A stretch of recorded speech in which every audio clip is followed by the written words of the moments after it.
ගානකින් පස්සේ මට වෙන රැකියාවල් හොයාගෙන යන්න ආසාවක් තිබුණේ නැහැ. අම්මයි අප්පච්චි නම් කොහොමත් යමුතුනේ නෑ මං වෙන තැන්වල ගිහිල්ලා රස්සාවල් කරනවට.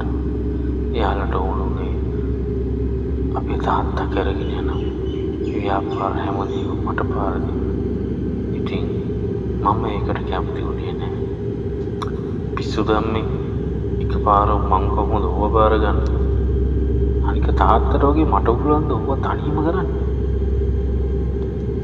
අයියෝ ලොකු පුතා, එහෙම නෙමෙයි. තාත්තයි මමයි ඉන්න ඕනේ හැම දෙයකට. අම්මා එහෙම කිව්වා. කොහොම හරි කාලය ගියාම මට හැමදේම හරියට කල්පනාකරණය කරගන්න පුළුවන් වුණා.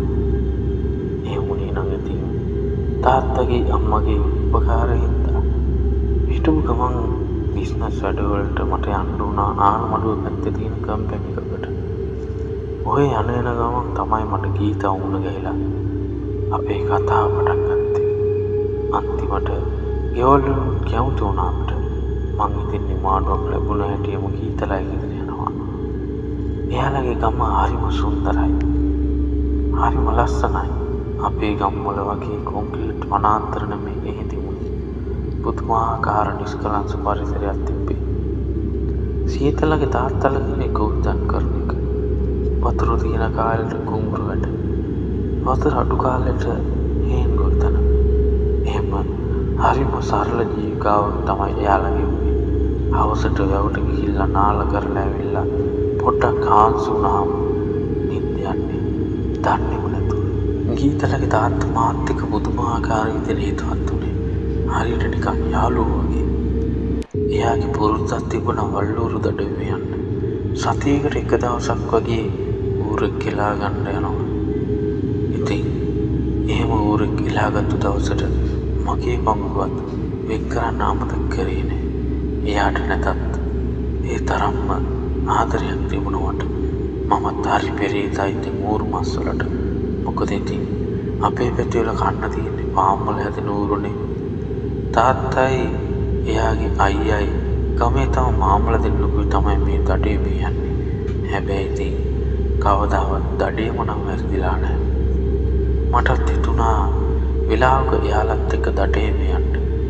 ඒ ගීතයි එයාලගේ අම්මයි නම් ඒ වෙලෙට කැමති වුණේ නැහැ. මං කීපතාම යන්න හැදුවත් ඒ දෙන්න මට හරස් වුණා. කොහොම හරි ඉතින් මම යන්න ආසාවෙන් ඉන්නවා කියලා ගීතගේ තාත්තයි එයාගේ අයියා එජිදාස් මහත්මයි දැනගන්න. පුතා ආසයිද දඩේම යන්න? දවසක් මම එහෙ ගිය වෙලාවක විජේදාස් මහත්මයා යන්න නම් ආසයි. ඒත් මේ එහෙම කියද්දිම තාත්තත් එතනට ආපි. කැමති නම් ඉතින් අද යන්න බැරිය. රෑ වෙලා හැබැයි පුතේ බය වෙලා ආපහු එන්න එහෙම දඟලන්නේ නෑ ඕ. තාත්තා එහෙම කිව්වේ මා අයියෙන් hina වෙනවා. ඔන්න ඉතින් රෑ වෙලා හරියට වෙලා 10:00 ගීතයි අම්මයි තියෙනකන් ඉඳලා අපි දෙවට පාස්නිකේ ඉන්න ගමනට පිටත් වුණා. අනිත් මාමල දෙන්නත් දෙවලක එකතු වුණා. 4 දෙනාගේ මතේ තුවක්කු. එක පතුරක් තුවක්කුවකුයි අනිත් ඒවා කොටන තුවක්කු. මයි අතේ කෑලි පහේ මහා විශාල ඩෝල් ටිකක්. ඔන්න දැන් අපි වැවුනේ මත්තේ උඩා තියෙන මොනපුට හැවට රිංගුවා. එකාට එක පේන්නේ නැති අඳුර හතරවට ඇහින්නේ රැහැයන්ගේ අඳුනාව විතරයි. අපි ටිකක් කෙලේ මෙත්තෑවට වෙන්න ගියා. තාත්තලා මහප්පල දන්නවනේ ඉතින් වල්ලూరు ගියවසිනද. ඒ වගේ තැන් දෙතුන් පළකටම ගියා.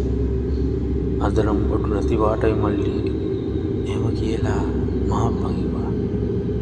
එයා ඉසව්වේ තියෙන ලොකු පොකුණ ළඟට ගිහිල්ලා බලමුයි. එහෙම කියලා කීතලගේ තාත්තා කිව්වා. ගස්ගල් වැල් ඔස්සෙන් රිංග දැන් ඉතින් එහාට මෙහාට යනවා. ඉවරයක් නෑ. දැන් නම් කකුල් දෙකත් එක්කම රිදෙනවා. ආපු මෝඩකම කියලා වෙලාවකට හිතුණත් වල්ලూరుෙක් දඩයන් කරන්න තියෙන ආසාව ඒකට දුන්නේ නෑ. පොකුණ ළඟටත් තමුදගම කිට්ටු කරා. එක පාරටම තනිනරිය මහා මූසල හොරුවක් තිබ්බේ නැතේ. සද්දෙට ජීවිතේට එහෙම මූසල සද්දයක් අහලා නැහැ. හැමෝම මූණෙන් මූණ බලාගත්තා. මේ අත වැඩේ හරියන්නේ නැහැ. යමල්ලාපෝ එක මාම කෙනෙක් එහෙම කිව්වා. එයා කිව්වට අනිත් අය අදහස වෙනස් කරේ නැහැ. ටිකක් වෙලා එතනට වෙලා ඉඳලා රැකලා ඉඳුමයි කියලා හැමදෙනාම දැන් ඔන්න ඉතින් පකුණ දිහාට ඇයෝමාගෙන බලාගෙන ඉන්නවා. මාප්පා මගේ ළඟට කිට්ටු වෙලා ටෝච් එක එයාගේ අතට අරගෙන එයාගේ අතේ තිබ්බ වතුරන්තු ඔක්කොම මට දුන්නා. ඊට කලින් පුතා පිටි දීලා නැතුව තියම හිතේ. මාප්පා එහෙම අහද්දී මම කිව්වා අපේ ගෙදර වත්තේ නම් අපේ තාත්තා ළඟ රිලව් එලවන්න තියෙන වායු රයිෆල් එකක්. ඒකෙන් නම් වෙඩි තියලා තියෙනවා. ඒත් ඉතින් වතුරන්තු ඔක්කකින් කවදාවත් වෙඩි තියලා නැහැ කියලා මම කිව්වා. මට හිතෙන්නේ අපි එතනට වෙලා පැය භාගයක් විතර බලාගෙන ඉන්න ඇති. ඔන්න එක පාටම කැලේ ඇතුලෙන් අපිට එන්න ගත්තා වල්ලූර රංචුවක්. අපි ඉන්න දිහාවට එනවා. කොහොම හරි සාද්දේ හැටියට නම් වල්ලූර දිහාතලේ ලොකු රංචුවක් තමයි මේ පැත්තට එන ගමන් හිටියේ. ඔන්න දැන් කට්ටියම ලෑස්ති වෙලා හරියට මේ පැත්තට දුවපු මහානාගෙන බලාගෙන හිටියා. මාප්පත් මට ඔබේ සංඥා කරාට පස්සේ මමත් දුවක්කුව පුළුවන් විදිහට පොකුණේ ඉස්මත්තල වාලාගෙන හිටියා. කොහොම හරි ටික වෙලාවක් යද්දී ඉස්සලාම එතනින් එළියට ආවේ පොඩි ඌරු පැටව ටිකක්. ඊට පස්සේ මායෝන් එකා දෙන්න ඔන්න දැන් පොකුණ ළඟට ඇවිල්ලා වතුර බොන්න ගත්තා. ඒ තාම කවුරුත් වෙඩි තිබ්බේ නැහැ. මමත් ඉතින් සැරින් සැරේ මුළු උස්සල බලනවා මොකද මේ මෙච්චර ඌරු ඉඳලා වෙඩි තියන්නේ නැහැ කියලා. ඊට පස්සේ මහප්පමයි කනට පොඳුරලා කිව්වා මේ පොඩි උන්ට ගහලා වැඩක් නෑ අපතේ. මේකේ හොඳ ආයේ අතරේ මහසත්තු තව ටිකකින් මෙතනට එයි. අන්න ඒ වගේකින් බලලා තමයි අපි දඩේම කරන්න ඕනේ. එහෙම වුණොත් තමයි මේ හැමෝටම ඇති වෙනකම් මස් ගන්න පුළුවන් කියලා. කොහොම හරි මොහොම තව විනාඩි 5ක් 10ක් බලන් ඉන්න ඇති. කපාරටම ඌරු රංචුව මෙතින් එක විශාල ඌරු නාම්පෙක් කෙනා අපිට වුණා. උගේ සද්දේ අම්මෝ ඒ සද්දේ කම් වලට දෝංකාර දෙනවා. ඒ තරම් මහා ගොරෝර සද්දයක් තමයි පිට වුණේ. කොහොම හරි මගේ පැත්තට දුවක්ව අල්ලගෙන බලාගෙන හිටියා. ඔන්න එක පාරටම මහා විශාල සද්දත් ඌරෙක් මතුවුණා. අනිත් ඌර වගේ ආපු ගමන්ම ඌ වතුර බොන්න ගියේ නෑ. ටික වෙලාවක් පොකුණ වටේ එහාට මෙහාට කැරකිලා තමයි ඌ එක තැනකින් වතුර බොන්න බැස්සේ. ඔන්න ඒත් එක්කම ගීතාගේ තාත්තා දුවක්කුගේ පැත්තට මානලේ විඩි තිබ්බා. ඒ සද්දෙට මගේ අතේ තිබ්බ දුවක්කුවත් අතහැරුණා. කොහොම හරි ඌරට වෙඩි පාර වැදුණා. ඌ ඒ ශනිකයම ඒ වෙඩි පාර කාගෙන කැලේ ඇතුළට දිවන්න ගත්තා. අනිත් ඒවුන් සීසීකට දුවන්න උනා. ඔන්න දැන් ඉතින් එකපාරටම ආමලයි මහප්පයි තාත්තයි කට්ටියම අර වෙඩි ගාපුරගේ පස්සේ පන්නන්න ගත්තා. මමත් දඩබඩි ගාලා නැගිටලා එයාලගේ පස්සේ දුවන්න ගත්තා. පුරාගෙන් වැඩිච්ච ලී පාර දිගේ දැන් ඔන්න අපි පස්සෙන් එල්ලෝගෙන යනවා. කොහොම ටික වෙලාවක් යද්දී මට දැන් තේරුණා අපේ කට්ටිය මට මඟ ඇරෙනවා වගේ. ගීතගේ තාත්තා මට ඉස්සරහින් තමයි දුවගෙන ගියේ. මහප්පයි අනිත් මාමල දෙන්නයි මගේ දෙපැත්තෙන් තමයි ගියේ. කොහොම හරි එයාලා මට එකපාරට මඟ ඇරෙන්න ගත්තා. ගීතගේ තාත්තා තවත් ඉස්සරහින් යන හින්දා මම එයාගේ පස්සෙන් දිව්වා. ඔන්න ඒ වෙලාවේදී ගීතගේ තාත්තත් එකපාරටම එන්නේ නැතුව ගියා. මට කර කියා ගන්න දෙයක් නැති වුණා. මම එහෙම නතර වෙලා ටිකක් වෙලා මට පිට බැලුවා.